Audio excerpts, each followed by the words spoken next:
డబ్బా ఎలాగైనా సరే వాళ్ళు స్ప్లిట్ డబ్బులు అడగాల్సిందే. 3 నెలల నుంచి తప్పించుకొని తిరుగుతున్నాడు నా కొడుకు. ఇవాళ సచ్చారు నా కొడుకు ఇవ్వకపోతే. బ్రో అది నా స్ప్లిట్ డబ్బులు ఇవ్వాలనుకుంటా. Bro if you don't mind ఒక సంవత్సరంలో ఇచ్చేస్తాలే బ్రో డబ్బులు. స్ప్లిట్ డబ్బులు ఇచ్చేస్తాను సంవత్సరంలో. పర్లేదులే బ్రో, ఒక 2 years ఆగివ్వండి. పర్లే, నేను అప్పు చేసి బతుకుతాను, మీరు ఇబ్బంది పడకండి.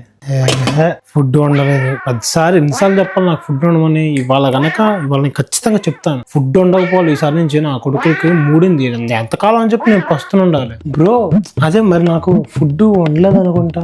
అదే ఫుడ్ మా గర్ల్ ఫ్రెండ్ తీసుకెళ్ళా బ్రో, ఏమనుకోకండి. అయ్యో పర్లేదులే బ్రో, గర్ల్ ఫ్రెండ్ గా కదా ఫుడ్ తీసుకెళ్ళింది, నాకేం కాదు. నాకు అలవాటే, ఖాళీ కడుపుతూ ఉంటాను, నాకు అలవాటే. నేను తినకపోతే చచ్చిపోతానేంటి వాళ్ళ రాత్రికి? చచ్చిపోను కదా బ్రో. సాయంత్రం అమ్మాయిలు వస్తున్నారు ఇంటికి, నువ్వే మరి దగ్గరుండి చూసుకోవాలి. ఈవినింగ్ అమ్మాయిలు వస్తున్నారా bro? If you don't mind నాకు కొంచెం అసైన్మెంట్ ఉంది, కార్ కీస్ ఇస్తారా? నేను మా ఫ్రెండ్ ఇంటికి వెళ్తాను.